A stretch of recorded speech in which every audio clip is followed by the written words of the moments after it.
Well, if there are no more questions, I would like to continue our discussion of human evolution by looking at Homo erectus, the earliest of our ancestors who stood upright. Homo erectus lived about 1.5 million years ago, and was given that name because, at the time the first fossil was discovered, it represented the first primate to stand upright. There is evidence now that Homo erectus had sharper mental skills than their predecessors. They constructed the first standardized tool for hunting and butchering. They created an extraordinary stone implement, a large teardrop-shaped hand axe, whose design and symmetry reveal a keen sense of aesthetics. This detailing, along with the axe's utilitarian value, strongly suggests that Homo erectus had the ability to conceive of and execute a design to specification. In addition, Homo erectus was the first hominid to use fire. This discovery enticed them to cook meat, which they could flavor and keep from spoiling by flame, and which paleontologists now believe may have given them a new disease. Some fossil bones of Homo erectus are grossly deformed, and paleontologists have noted that this condition is similar to that found in people today who have been exposed to chronic overdoses of vitamin A.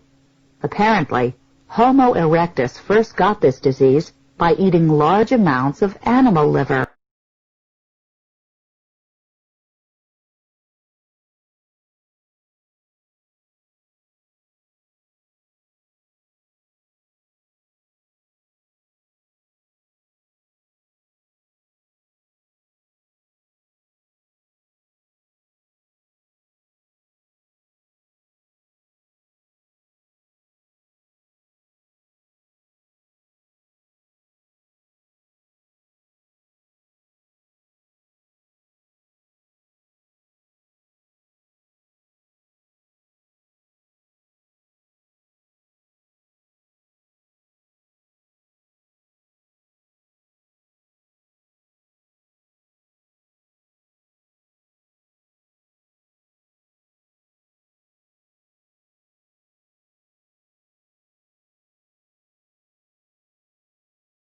That's an interesting question, Tom. Women did participate in the early days of motion picture making. One of the most outstanding is Lois Weber. She is credited as the first consistently successful woman film director.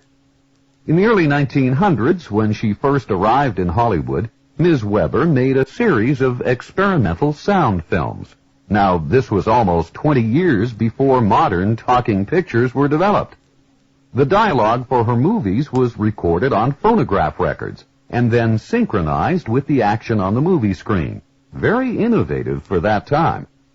In addition, Weber felt that movies should be educational as well as entertaining.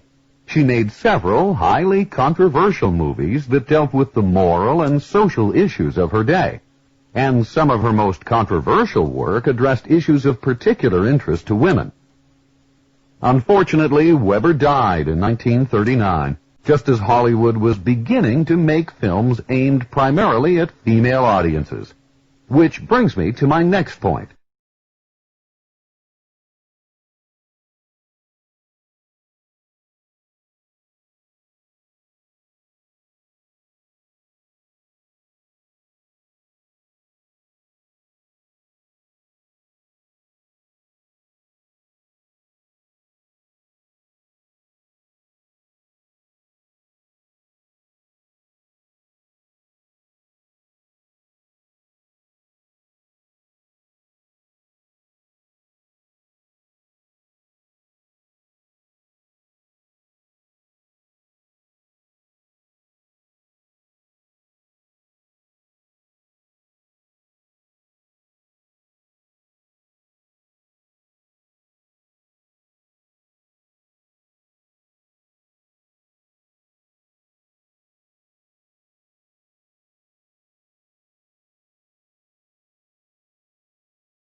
Okay, in the last class we talked about the classification of trees, and we ended up with a basic description of angiosperms.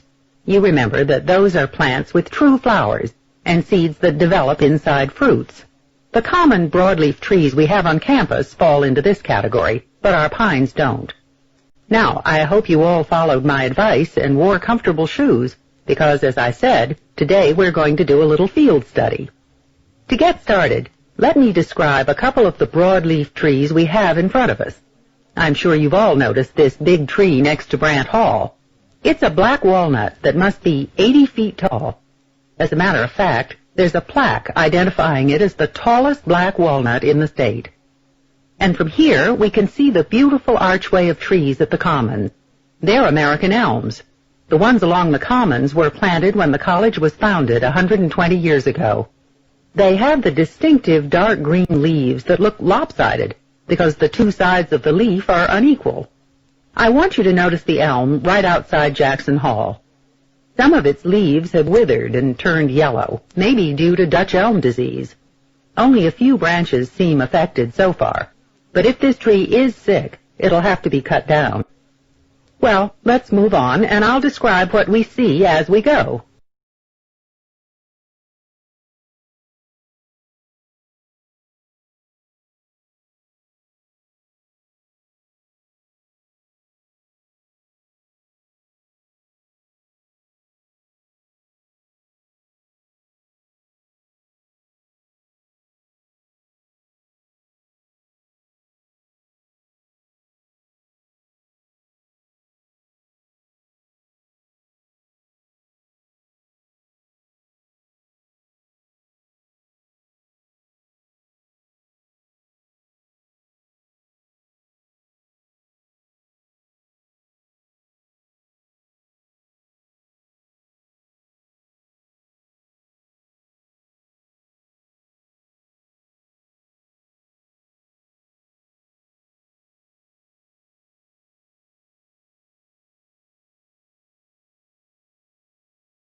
Community service is an important component of education here at our university.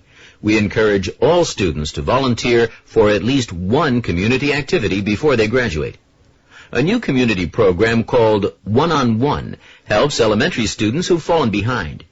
You education majors might be especially interested in it because it offers the opportunity to do some teaching, that is, tutoring in math and English. You'd have to volunteer 2 hours a week for one semester. You can choose to help a child with math, English, or both.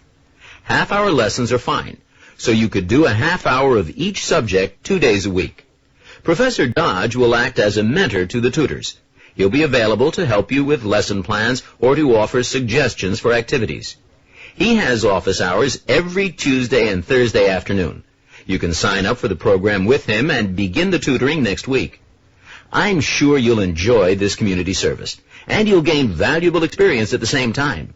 It looks good on your resume, too, showing that you've had experience with children and that you care about your community.